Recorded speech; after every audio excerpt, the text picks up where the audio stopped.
কল্পনা করুন এমন একজনের শরীর যার চামড়া প্রতি মুহূর্তে পুড়ে ছাই হয়ে যাচ্ছে, পরক্ষণেই আবার নতুন চামড়া গজাচ্ছে, আবার পুড়ছে। একবার দুবার নয়, কোটি কোটি বার। 1 বছর নয়, 1 যুগ নয়, পৃথিবীর হিসাবে পার হয়ে গেছে 1000 কোটি বছর। হে আমাদের রব, আমাদের এখান থেকে একবার বের করুন, আমাদের দুনিয়ায় পাঠিয়ে দিন।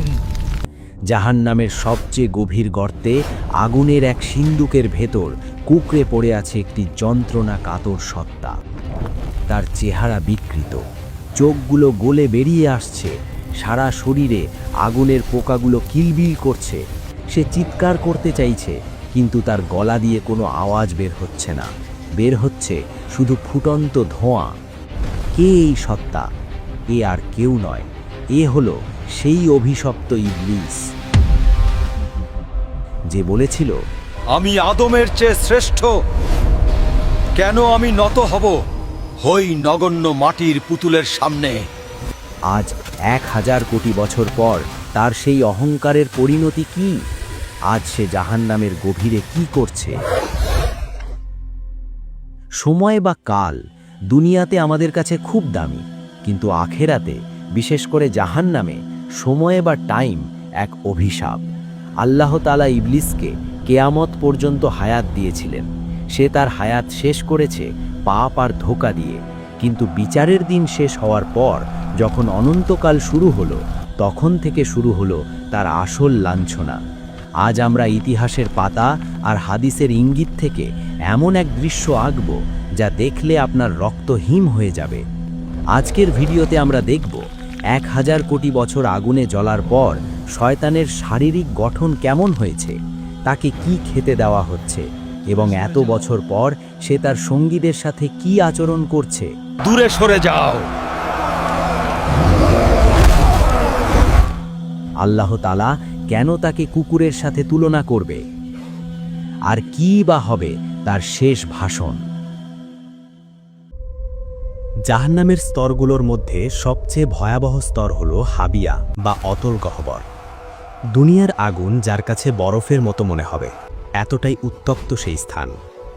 মুফাসসিরগণ বলেন, ইবলিসের শাস্তি হবে সবচেয়ে কঠিন, কারণ সেই সব পাপের মূল। 1000 কোটি বছর ধরে সে একটি বিশেষ শাস্তির মধ্যে আছে। কিছু বর্ণনায় পাওয়া যায় জাহান্নামের তলদেশে আগুনের তৈরি একটি বিশাল সিন্দুক বা কফিন আছে। ইবলিসকে সেই সিন্দুকের ভেতর ঢুকিয়ে তালাবদ্ধ করে দেওয়া হয়েছে। কেন জানেন? কারণ দুনিয়াতে সে তার চেলারা বা শয়তান বাহিনী নিয়ে অহংকার করত। আজ সে একা। হাজার হাজার বছর ধরে সে শুধুই অন্ধকার দেখছে। তার নিঃশ্বাস ফেলার শব্দ সেখানে প্রতিধ্বনিত হয়ে ফিরে আসে, যা তাকে আরও উন্মাদ করে তোলে। তার এই সিন্দুকটি মহাবিশ্বের যে কোনো ব্ল্যাক হোল বা কৃষ্ণ গহ্বরের চেয়েও ভারী। মনে হয় যেন কোটি কোটি পাহাড় তার বুকের উপর চাপিয়ে দেওয়া হয়েছে। সে শ্বাস নিতে চায়, কিন্তু বাতাস নেই, আছে শুধু বিষাক্ত আগুনের ধোঁয়া। সেই সিন্দুকের ভেতর তাকে নড়াচড়া করার মতো জায়গা দেওয়া হয়নি। সে একবার ডানে ফিরতে চায়, কিন্তু ডানের দেওয়াল আগুনের। সে বামে ফিরতে চায়, বামের দেওয়াল কাঁটাযুক্ত। মাঝে মধ্যে সে বিড়বিড় করে বলে, একটু পানি, এক ফোঁটা পানি। কিন্তু পানির বদলে সিন্দুকের ছাদ থেকে ফোঁটায় ফোঁটায় পড়ছে গলিত তামা, যা তার মাথার তালু দিয়ে ঢুকে পায়ের নিচ দিয়ে বের হয়ে যাচ্ছে। সেই গলিত তামার তাপে তার মগজ টগবগ করে ফুটতে থাকে, যেমন চুলার ওপর পাতিলের পানি ফোটে। যন্ত্রণার তীব্রতায় সে জ্ঞান হারাতে চায়, কিন্তু জ্ঞান হারানোর কোনো সুযোগ নেই।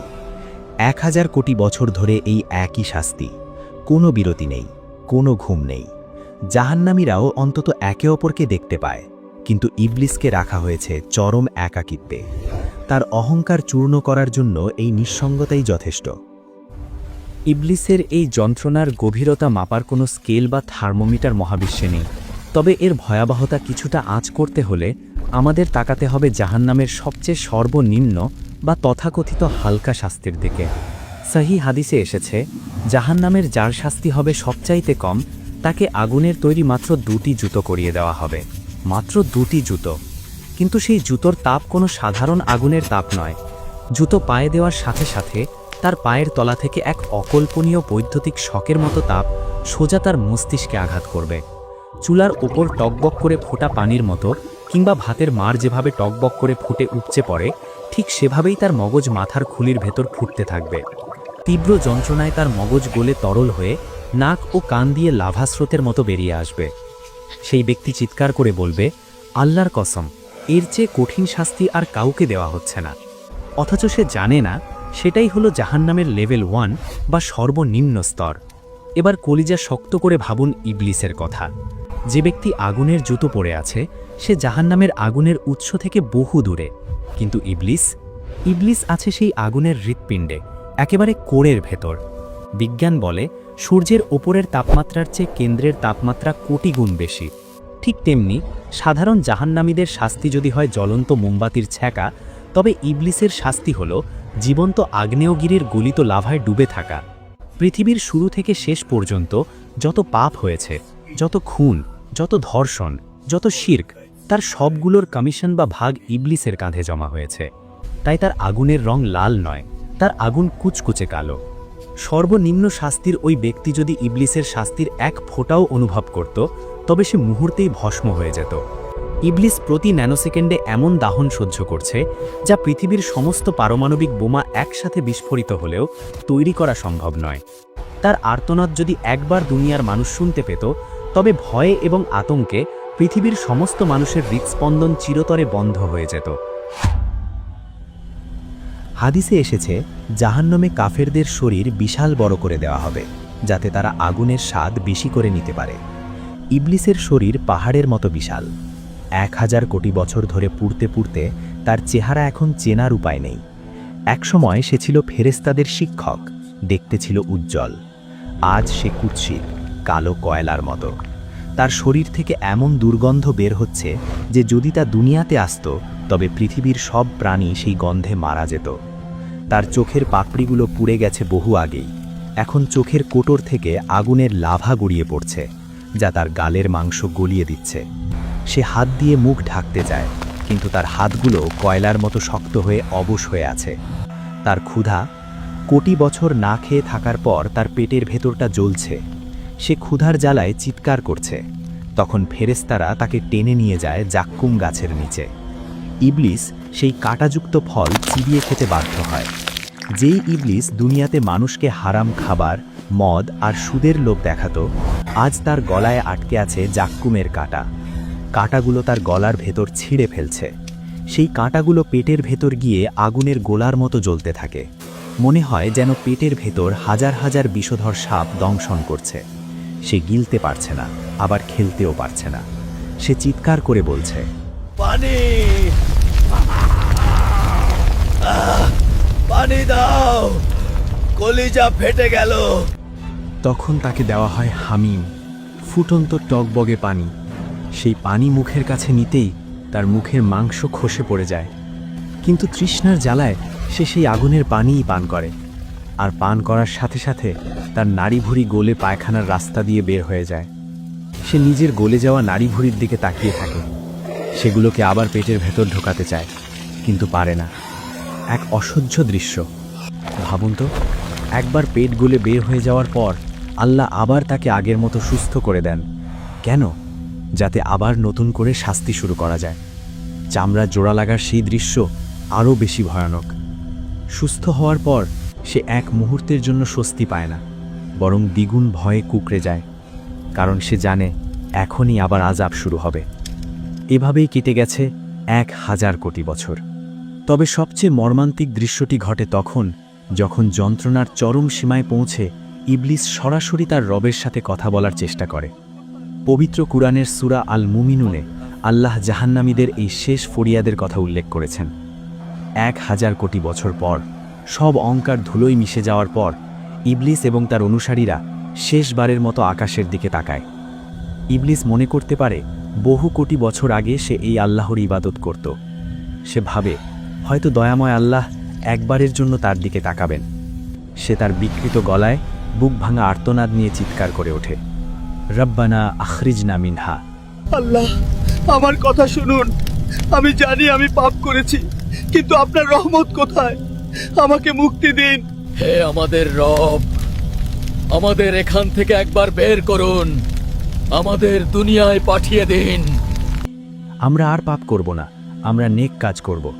যদি আবার পাপ করি তবে আমরাই জালিম। পুরো জাহান্নাম নিস্তব্ধ হয়ে যায়। সবাই অপেক্ষা করে উত্তরের জন্য। ইবলিস ভাবে তার পুরনো ইবাদত হয়তো আজ কাজে আসবে, কিন্তু না। মহাবিশ্বের মালিক মহান আল্লাহ তখন এমন এক ধমক দেন যা জাহান্নামের আগুনের চেয়েও বেশি যন্ত্রণাদায়ক। আল্লাহ বজ্রকঠিন স্বরে বলেন, ইখসাউ ফিহা ওয়ালা তুকাল্লিমুন। চুপ থাক। কুকুর যেমন ধিক্কৃত হয়ে পড়ে থাকে, তেমনই তোরা জাহান্নামে পড়ে থাক, আর কোনোদিন আমার সাথে কথা বলবি না। লা তুকাল্লিমুন, আমার সাথে কথা বলবি না। এই একটি বাক্য ইবলিসের বুকের ভেতরটা চূর্ণ বিচূর্ণ করে দেয়। সে বুঝতে পারে তার এবং আল্লাহর মাঝখানের সম্পর্ক চিরতরে শেষ। আল্লাহর রহমতের দরজা পার্মানেন্টলি সিলগালা করে দেওয়া হয়েছে। এই প্রত্যাখ্যানের কষ্ট আগুনের কষ্টের চেয়ে লক্ষ গুণ বেশি। এরপর থেকে ইবলিস আর কোনোদিন আকাশের দিকে তাকানোর সাহস পাবে না। সে শুধু পশুর মতো গোঙাবে। মাঝে মধ্যে আল্লাহ তাকে সিন্দুক থেকে বের করে জাহান্নামের সাধারণ কয়েদিদের সামনে আনেন। এটা তার শাস্তির আরেকটা অংশ, অপমান বা লাঞ্ছনা। যখন জাহান্নামের অধিবাসীরা ফেরাউন, নমরুদ, আবু লাহব এবং দুনিয়ার পাপী মানুষরা ইবলিসকে দেখতে পায়, তখন তারা পাগলের মতো হয়ে যায়। এই সব তোর জন্য ইবলিস। হঠাৎ ভিড় থেকে একজন চিৎকার করে ওঠে, ওই তো সেই শয়তান যার ধোকায় পড়ে আমি আজ এখানে। তাকে ধর, তাকে ছিঁড়ে ফেল। জাহান্নামীরা তাদের নিজেদের শাস্তি ভুলে গিয়ে ইবলিসের ওপর ঝাঁপিয়ে পড়ে। তারা তাকে কামড়াতে থাকে, তার শরীরের মাংস ছিঁড়তে থাকে। দূরে সরে যাও। তারা চিৎকার করে বলে, তোর কারণেই আমরা আল্লাহর রহমত থেকে বঞ্চিত হয়েছি। তাদের আক্রোশ দেখে মনে হয় তারা ইবলিসকে চিবিয়ে খেয়ে ফেললেও তাদের রাগ কমবে না। ইবলিস তখন চিৎকার করে পালাইতে চায়। সে ফেরেশতাদের বলে, আমাকে ওদের কাছ থেকে বাঁচাও, আমাকে আবার আগুনে ফেলে দাও। দুনিয়াতে যারা তাকে বস বা নেতা মানত, আজ তারা তাকে কুকুরের মতো ছিঁড়ে খাচ্ছে। 1000 কোটি বছর পর তার কোনো বন্ধু নেই, কোনো সাথী নেই। সে সম্পূর্ণ একা। শাস্তি, লাঞ্ছনা আর অপমানের 1000 কোটি বছর পার হওয়ার পর আল্লাহর হুকুমে ইবলিস আজ কথা বলবে। সে তার অনুসারীদের উদ্দেশ্যে শেষ ভাষণ দেবে। সে কাঁপতে কাঁপতে মিম্বারে দাঁড়ালো। কোটি কোটি জাহান্নামী চুপ করে আছে। আগুনের শো শো শব্দ ছাড়া আর কোনো শব্দ নেই। সবাই অপেক্ষা করছে, হয়তো ইবলিস কোনো সুসংবাদ দেবে। কিন্তু ইবলিস যা বলল তা ছিল তাদের কফিনের শেষ পেরেক। সে বলল, আল্লাহ তোমাদের সত্য ওয়াদা দিয়েছিলেন, আর আমি তোমাদের মিথ্যা ওয়াদা দিয়েছিলাম। আজ আল্লাহ তার ওয়াদা পূরণ করেছেন, আর আমি আমার ওয়াদা ভঙ্গ করলাম। তোমরা কেন আমার দিকে তাকিয়ে আছো? আমি তো তোমাদের ওপর জোর করিনি। আমি তো তোমাদের হাত ধরে পাপ করাইনি। আমি শুধু ডাক দিয়েছিলাম, ইশারা করেছিলাম। তোমরা তো সেই ডাকের অপেক্ষায় ছিলে। তোমরা তো চাইতেই পাপ করতে। তাই আজ আমাকে দোষ দিও না, নিজেদের দোষ দাও। আজ আমি নিজেও বাঁচতে পারছি না, তোমাদের কিভাবে বাঁচাবো? কি নিষ্ঠুর বাস্তবতা! এই কথা শোনার পর জাহান্নামীদের আশা চিরতরে নিভে গেল। তারা বুঝতে পারল এই 1000 কোটি বছর ছিল মাত্র শুরু। অনন্তকাল এভাবেই চলতে থাকবে। ভাষণ শেষ। ফেরেশতারা আবার ইবলিসের গলায় আগুনের বেড়ি পরিয়ে দিল। তাকে আবার সেই লোহার সিন্দুকের দিকে টেনে নিয়ে যাওয়া হচ্ছে। সে জানে আগামী 1000 কোটি বছর তাকে আবার সেই সিন্দুকে একা থাকতে হবে। সে জানে আল্লাহ আর কোনোদিন তার দিকে দয়ার নজরে তাকাবেন না। তার শাস্তি চলতেই থাকবে। চামড়া পুড়বে, আবার গজাবে, জাক্কুম খাবে, হামিম পান করবে। পবিত্র কুরআনে আল্লাহ বলেছেন, খালিদিনা ফিহা আবাদা। তারা সেখানে চিরকাল থাকবে। কোনোদিন যদি এমন ঘোষণা আসত যে 1 কোটি কোটি বছর পর জাহান্নাম থেকে মুক্তি দেওয়া হবে, তবুও ইবলিস এবং জাহান্নামীরা আশায় বুক বাঁধত। কিন্তু না, সেই দিন কোনোদিন আসবে না। 1 কোটি বছর নয়, 100 কোটি বছর নয়। গণিতের সব সংখ্যা যেখানে শেষ, সেখান থেকে তাদের অনন্তকালের কান্না শুরু। শারীরিক যন্ত্রণার চেয়েও কোটি গুণ বড় এক মনস্তাত্ত্বিক ঝড় তখনও বাকি। ইবলিসের মনে 1000 কোটি বছর ধরে একটা চোর পুলিশ খেলার মতো ক্ষীণ আশা লুকিয়েছিল। সে ভাবত হয়তো 1 কোটি বছর কিংবা 100 কোটি বছর অথবা 1000 কোটি বছর পর হলেও আমার মৃত্যু হবে। মৃত্যু হলেই তো সব শেষ, আর কোনো ব্যথা নেই, আর কোনো আগুন নেই। এই মৃত্যু নামের মিথ্যা আশাটাকে বুকের ভেতর লালন করেই সে এতকাল বেঁচেছিল। কিন্তু সেই শেষ আশার প্রদীপটি নিভে যাওয়ার দিনটি হবে তার অস্তিত্বের সবচেয়ে ভয়ঙ্কর দিন। বিচার দিবসের শেষে জান্নাতি এবং জাহান্নামীদের মাঝখানের প্রাচীরে ফেরেশতারা একটি ধূসর রঙের দুম্বাকে উপস্থিত করবেন। হঠাৎ পুরো জাহান্নাম নিস্তব্ধ হয়ে যাবে। জান্নাতি এবং জাহান্নামী উভয় দলই শ্বাস বন্ধ করে তাকিয়ে থাকবে। ফেরেশতারা বজ্র কণ্ঠে প্রশ্ন করবেন, তোমরা কি একে চেনো?